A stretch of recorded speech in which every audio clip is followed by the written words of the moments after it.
Hello everyone, welcome to Maya study blog.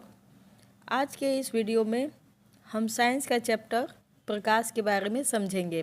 प्रकाश क्या है, प्रकाश क्या होता है, परावर्तन क्या है, अपवर्तन क्या है, प्रतिबिंब क्या है, मानव नेत्र कैसा होता है, मानव नेत्र का कार्य क्या है, वर्ण विक्षेपण क्या है और परावर्तन के नियम क्या हैं। ठीक है, अब आते हैं प्रकाश।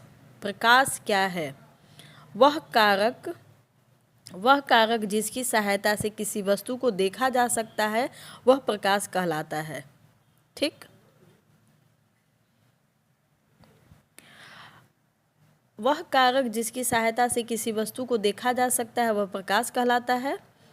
अब आप या तो एक ये परिभाषा लिख सकते हैं, लेकिन अगर मेरा राय मांगेंगे तो मैं बोलूँगी कि आप एक से ज़्यादा परिभाषा लिखिए।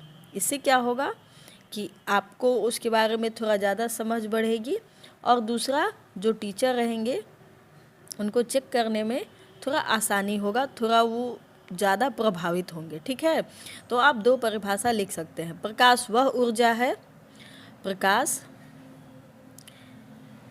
वह ऊर्जा है जो हमारी आँखों को रेटिना पर प्रभाव डालकर वस्तु दिखाने में सहायता करती है।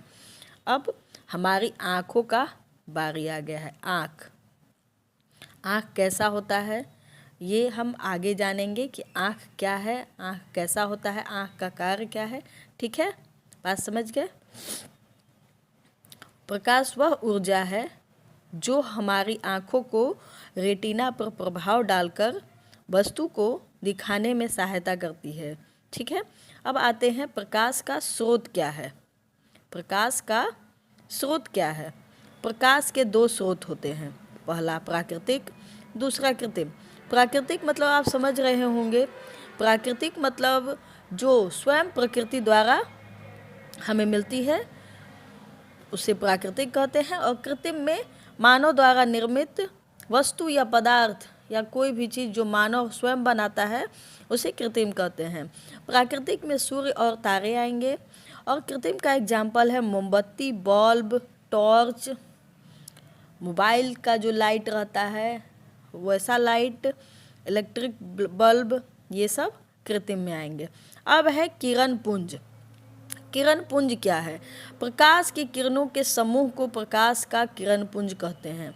ढेर सारी प्रकाश की लाइट आ रही है, इसी को क्या कहेंगे? किरण पुंज कहेंगे। ठीक है, बात समझ में आ रही है? ये हो गया हमारा किरण पुंज। किरण पुंज 3 भागों में बांटा गया है, अपसारी किरण पुंज, समांतर किरण पुंज और अभिसारी किरण पुंज। अपसारी किरण पुंज, समांतर किरण पुंज और अभिसारी किरण पुंज ये हम नेक्स्ट ब्लॉग में हम समझेंगे। Thank you.